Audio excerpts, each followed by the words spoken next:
हमारे साथी शिवसेना एनसीपी, सच्ची शिवसेना और सच्ची एनसीपी को भी विजय प्राप्त हुई, परंतु महाराष्ट्र के विजय के कई मायने।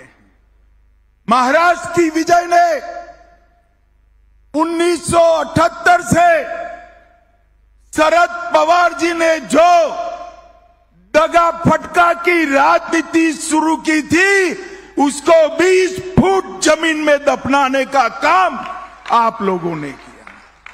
उद्धव ठाकरे जी ने हमारे साथ जो द्रोह किया था, 2019 को विचारधारा छोड़ी थी और बाला साहब ठाकरे के सिद्धांतों को छोड़ा था, झूठ फरेब कर मुख्यमंत्री बने थे, वो उद्धव ठाकरे जी को आपने उनकी जगह बताने का काम किया है।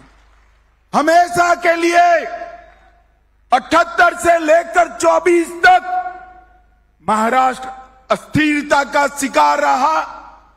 वो अस्थिरता की राजनीति को समाप्त कर एक स्थिर रास्ते पर चलने का काम ये मजबूत देवेंद्र फडणवीस सरकार देकर आपने किया है। इसके साथ साथ हिंदुत्व और मोदी जी की विकास की राजनीति, ये सब हमारे विरोधी बाहें चढ़ाकर, बाहें फैलाकर राह देखकर बैठे थे कि लोकसभा के बाद महाराष्ट्र में हमारी विजय होगी। उनको इस स्वप्नों को चकनाचूर करने का काम आप सभी ने किया है। और भाइयों बहनों, मैं जब आया था 9,500 कार्यकर्ताओं से बातचीत की थी। मैंने कहा था कई चुनाव ऐसे होते हैं जो राज्य को असर करते हैं और कई चुनाव होते हैं जो देश की राजनीति को बदल कर रख देते हैं। भाइयों बहनों, मेरी बात याद रखना, 25 साल के बाद इतिहास साक्षी बनेगा। आपका महाराष्ट्र का महाविजय वो देश की राजनीति को फिर से पटरी पर चढ़ाने का काम किया है। और ये महाविजय का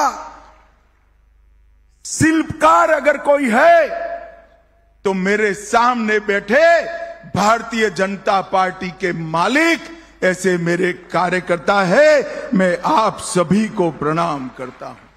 मैं महाराष्ट्र की जनता को भी, समस्त देश के भारतीय जनता पार्टी के कोटि कोटि कार्यकर्ताओं की ओर से मनपूर्वक अभिनंदन और धन्यवाद करना चाहता हूं कि आपने फिर से एक बार इस देश में सिद्धांतों की राजनीति चलेगी ये तय कर दिया। आपने फिर एक बार परिवारवादी राजनीति करने वालों को मुंह पर जोरदार चांटा लगाकर परिवारवाद को नकारने का काम किया है। और सबसे विशेष धन्यवाद मेरे महाराष्ट्र की लाडली बहनाओं का और किसान भाइयों का मैं मानना चाहता हूं। भाइयों बहनों, ये विजय के कई मायने हैं। एक चित्र मैंने देखा था, शरद पवार